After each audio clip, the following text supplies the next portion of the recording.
तो जान लो वो सत्य जिसने हमें चिंतित कर रखा है। मैं पृथ्वी और पाताल पर तब तक विजय नहीं कर सकता जब तक एक पुत्र का पिता ना बन जाऊं।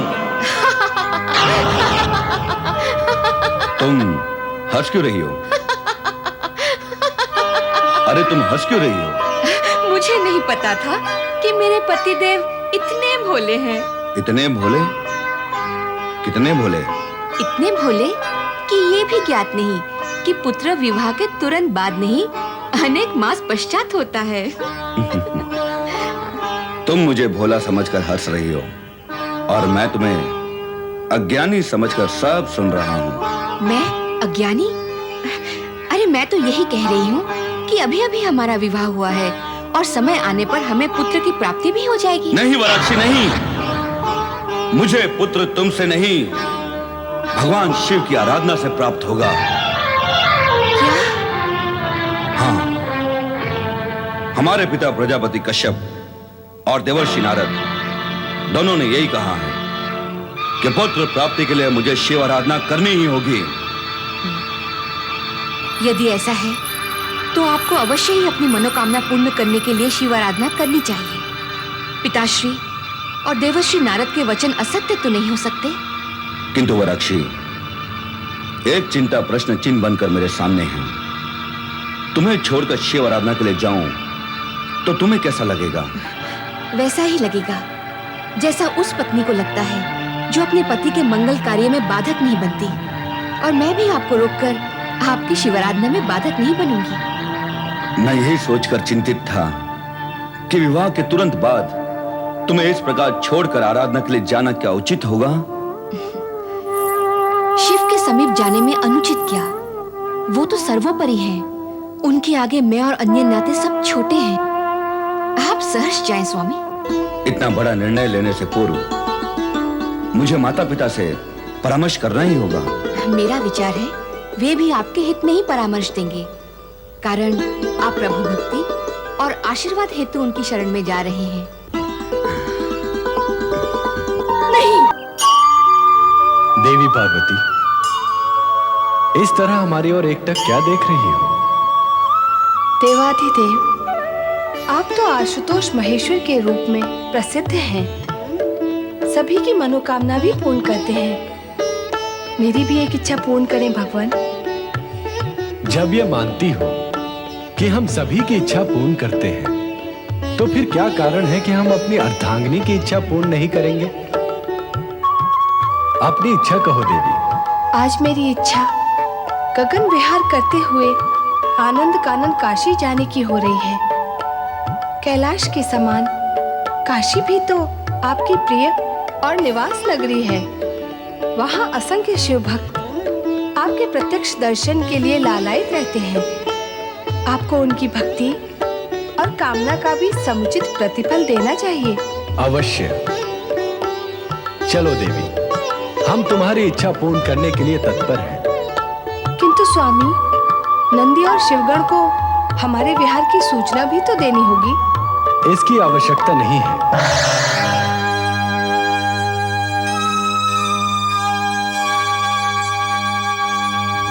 नंदी भैया, भगवान भोलेनाथ और माता पार्वती कहाँ गए हैं? क्या बताऊं और कैसे बताऊं कि वे कहाँ गए हैं? इस विषय में जितना तुम्हें ज्ञान है उतना ही मुझे है। लगता है भोलेनाथ किसी भक्त की पुकार सुनकर उसकी सहायता के लिए गए हैं। और माता पार्वती, वे भी साथ ही गई होंगी। हमें तो लगता है हम सबको चकित करने के लिए वे अदृश्य हो गए। अब क्या होगा नंदी भैया? क्या होगा भैया? जब तक वो प्रकट नहीं होंगे प्रतीक्षा तो करनी ही होगी।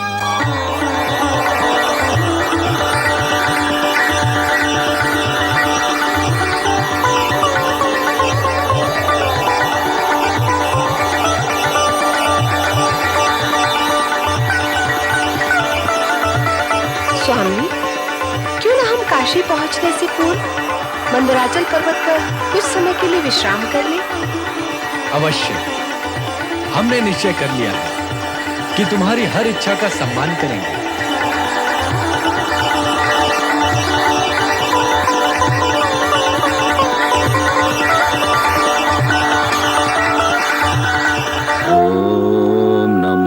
शिवाय, ओम नमः शिवाय, ओम नमः शिवाय, ओम नमः शिवाय, ओम नमः शिवाय, ओम नमः शिवाय। हे शिव शंकर, मैं उस समय तक कठोर तपस्या करता रहूंगा जब तक आप प्रसन्न होकर मुझे पुत्र प्रदान नहीं करेंगे।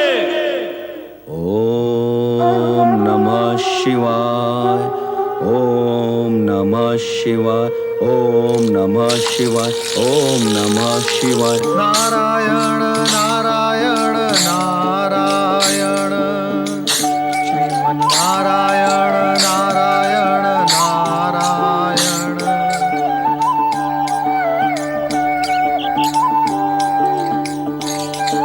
ओम नमः शिवाय, ओम नमः शिवाय, असुरराज हिरण्याक्ष,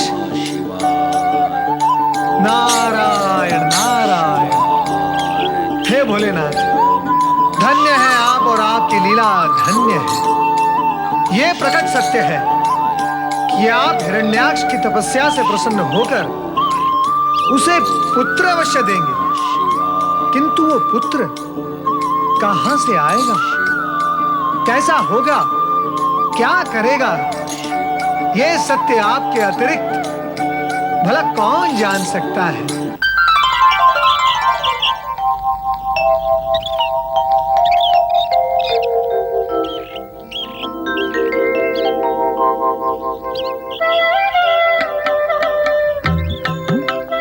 कहो प्रिय, हिमालय मनभावन है अथवा मंदराचल? हिमालय। इसलिए कि हिमालय तुम्हारे पिता का घर है? इसलिए कि वहां पर मेरे पति का तप स्थान है, घर है, और पति का घर अपना घर होता है।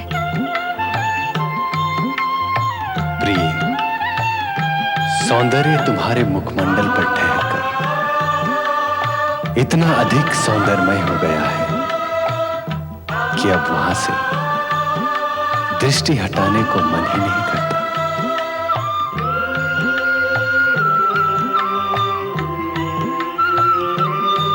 तुम्हारे ये दो सलोने नयन लगता है मानो प्रेम सुधा के दो घट हैं, जिनसे लज्जा और आकर्षण की सुधा टपक रही हो।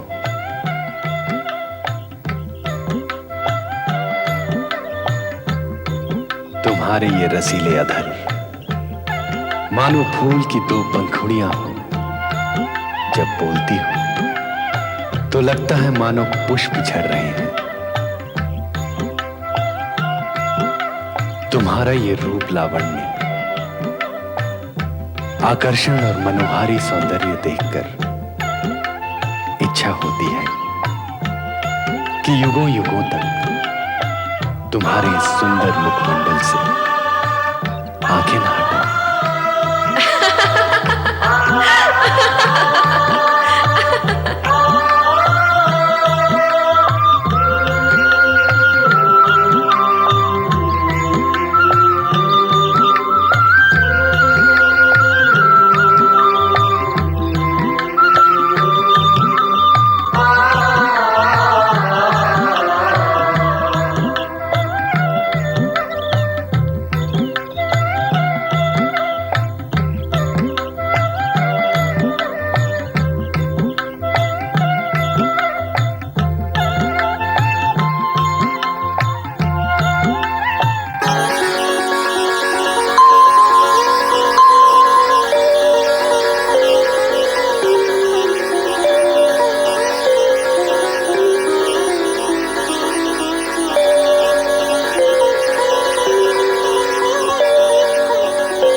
ये विचित्र प्राणी कौन है?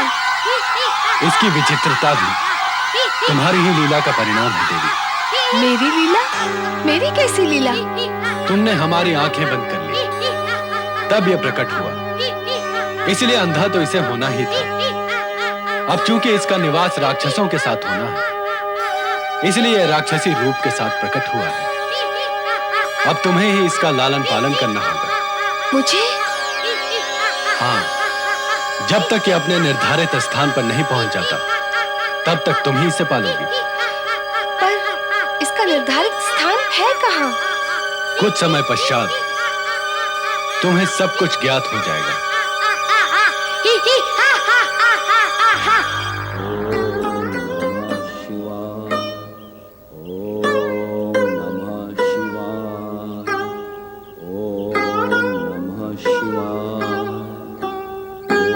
ये कौन भक्त आपको पुकार रहा है स्वामी? वही हिरण्याक्ष पुकार रहा है, इस बालक का पिता। क्या? हाँ देवी, ये अंधक उसी का पुत्र बनेगा।